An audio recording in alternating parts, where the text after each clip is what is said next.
White Reindeer is a film that was released by Vinegar Syndrome through one of their partner labels called Factory 25, and this is an independent film that was directed by Zach Clark. Now, I bought this last year, and I bought this intending on, I didn't get to watch it last year or review it, and I bought it in I saved it, should I say, intending to review it this year. And this is my first time watch, so I'll basically start again with just the basic premise, but then I'm going to be getting to a few spoilers afterwards. This is kind of a hard film to talk about without talking about certain events that happen throughout that will be a little bit spoilerish. But yeah, it's very, very independent. It's a great release, too. It's got some special features in here, and it comes with a booklet, which is really interesting because it has two essays in that booklet. Now, the only actor in this that I recognized was Joe Swanberg, who is an actor and director, and I have seen quite a few of his productions and films. And he's also pretty funny and like quite entertaining, you could say, when he pops up into his own projects or other directors kind of thing. Him and Ty West do a lot of projects together, or have at least in the past. But regardless, this film came out in 2013. It was released by Vinegar Syndrome and Factory 25 in 2022, and basically the simple premise essentially is you have this woman named Susanna, and she is, I believe, about to get married to a guy named Jeff. They're together, at least they've been together for a long time. They have this planned trip to Hawaii, and he like recently got a job in Hawaii, so they're basically planning a whole move there from Virginia. This film takes place in Virginia. And something really tragic, and by tragic I mean comes out of buttfuck nowhere, happens to Jeff. Like, it's so random when it comes up that I'm just like, whoa, we're going here now. So Jeff ends up passing, and then Susanna is spending the days coming towards Christmas, which is, I mean, this film starts like 4 weeks before Christmas, and she's basically, it's her grief and character study leading up towards Christmas kind of thing. So that's the basic premise, and for those who haven't seen it, go check it out if you don't want any spoilers.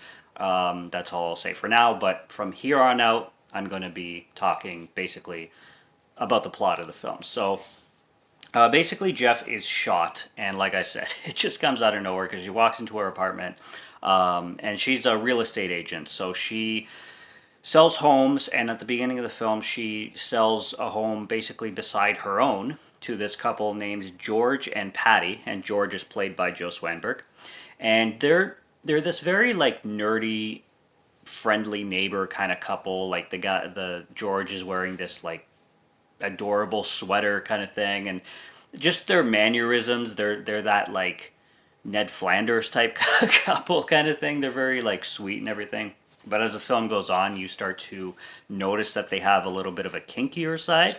And reading a little bit about Factory 25, basically on the back of the thing it says, a Brooklyn-based distributor of conceptually provocative fiction and documentary films. So I'm sitting here wondering, like, did I accidentally buy a porno? Because I hope I didn't actually accidentally buy a porno. But it's not. It's just got like, softcore kind of sex comedy, typical shit like that. There is a lot of like swinger lifestyle in this film, which is meant to be humorous, and they actually do a really good job on it, kind of thing. But after Jeff's death, Susanna is basically in a rut, and she's depressed as she should be because this whole this couple had so much planned, and they were together for a long time that she's so distraught she has no idea what to do with herself at this point. And her parents are trying to support her as much as they can. And then after the funeral, there's this gentleman that comes to the funeral that has this really strange conversation with her, admitting to her that Jeff was seeing this stripper and was having an affair with the stripper, and he was keeping this guy that came to the funeral had never mentioned a word about it, and Jeff had sworn to this guy this secrecy kind of thing. So now that Jeff passed away, this guy couldn't just hold it in anymore, so he told Susanna, about the stripper, and Susanna goes.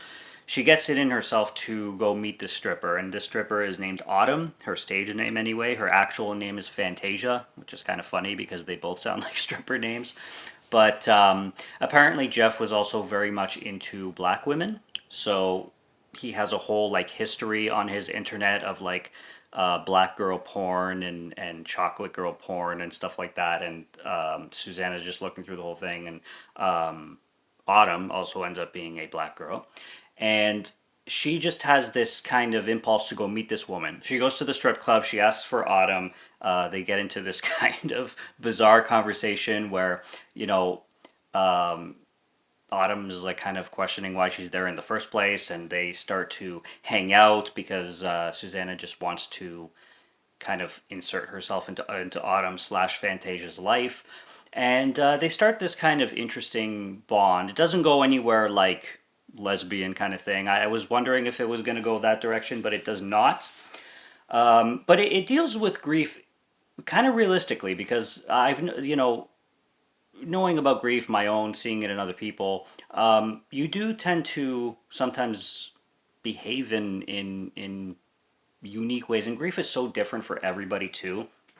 That I like how this film explores that concept. It also kind of counts down to Christmas, so every once in a while it'll say like 19 days till Christmas, 15 days till Christmas, stuff like that. And Susanna starts to get to know a little bit more about Fantasia's life. Her mother has some kind of disability that it's not exactly mentioned what it is exactly, but they start to to know each other a little bit deeper. They start to like drink with each other. They start to party a lot. This film, I thought it would have like a lot more to do with drug use because you got like a cocaine Christmas tree over here. You got what seems like a residue of coke on her nose. So I thought this was gonna get very drug infused, but it's not over the top. It's more so about her character study and like self discovery in a sense. Susanna starts to shop online a lot. She finds this sweater or shirt kind of thing on Amazon, what the movie's version of Amazon kind of thing, and it's this red Christmas sweater, and it the sweater and the shirt kind of has its own theme going with the film, like with her grief and her wanting to like discover herself more kind of thing. So the sweater itself kind of plays its own character in the film, which goes into some interesting directions. But she starts to buy like very random stuff, and she's very impulsive. Like at one point she'll buy like this shit ton of Christmas stuff to decorate her house all of a sudden when her house was previously like empty with Christmas stuff. She stops eating meat throughout the film because the meat reminds her of when she came in and found her husband because he was shot, and she has this big turn off of meat. But at one point, she'll go to the grocery store and she wants to buy like a truckload of meat. All of a sudden, out of nowhere, it's like, you're eating meat again? What the heck is going on? So she's a very impulsive girl, and with the death, post death kind of thing, she starts to get even more impulsive kind of thing. And then we start to get to know about George and Patty, the neighbors, Joe Swanberg and his wife, and they like to throw swingers parties. So their sex life is very, very different than how they present themselves, and I found that part of it absolutely hilarious. There's this whole segment of the movie that takes place at one of their sex parties, and Susanna goes there and joins in kind of thing, and you're not really sure on how she feels about it. There's this little bit of a pregnancy scare that happens afterwards too, which took me by surprise. I'm like, you let that dude come inside you with nothing on? Like, what?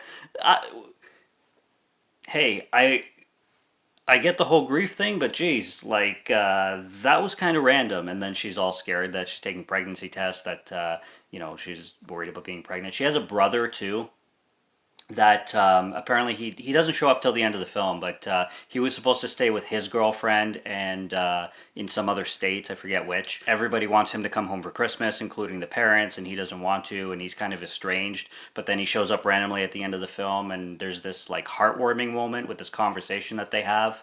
There's this one scene in the climax of the film too where she's having a dream, and the model that she ordered this sweater online, the model that was wearing the sweater on the picture online, she has this dream where she's hanging out with this model on the couch, and the model is the ghost of Christmas Present, and then they have like an in-depth conversation and thematic conversation that goes with like the themes and the elements of the movie.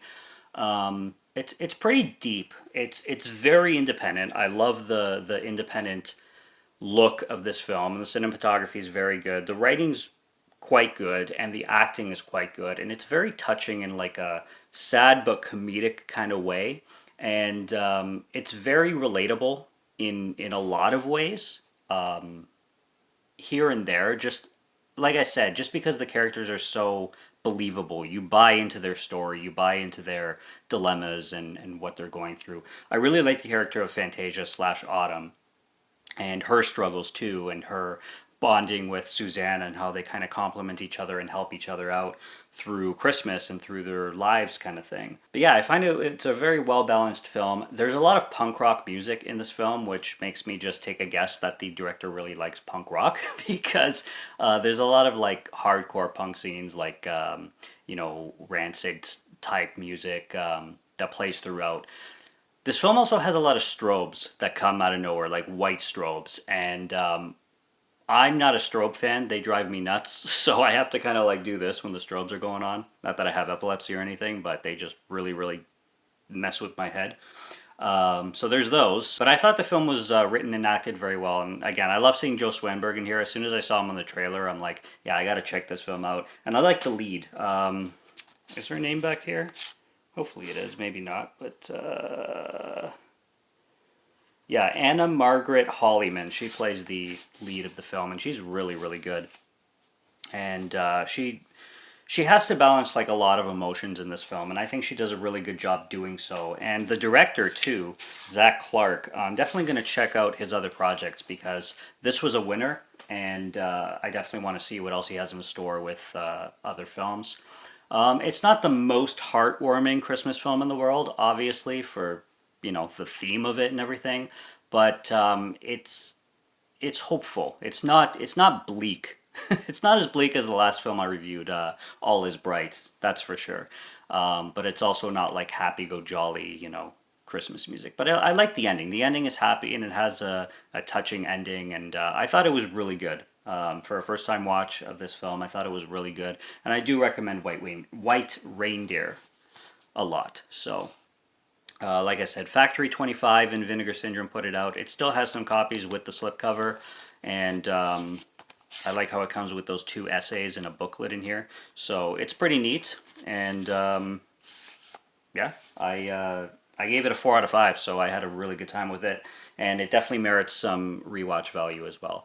And for the scenes that are funny and like the whole kinky swinger lifestyle kind of stuff, they it's really funny the way they just portray everything, and it's cool. It's a neat, cool film, so I recommend it. Subscribe to Morgan Film Fan if you'd like to listen to my voice or if you like my film reviews. I'll be back with more soon, so stay tuned for those. Check out what's on the channel already. Stay tuned for what's coming. Until next review, have a good one. Take care and cheers.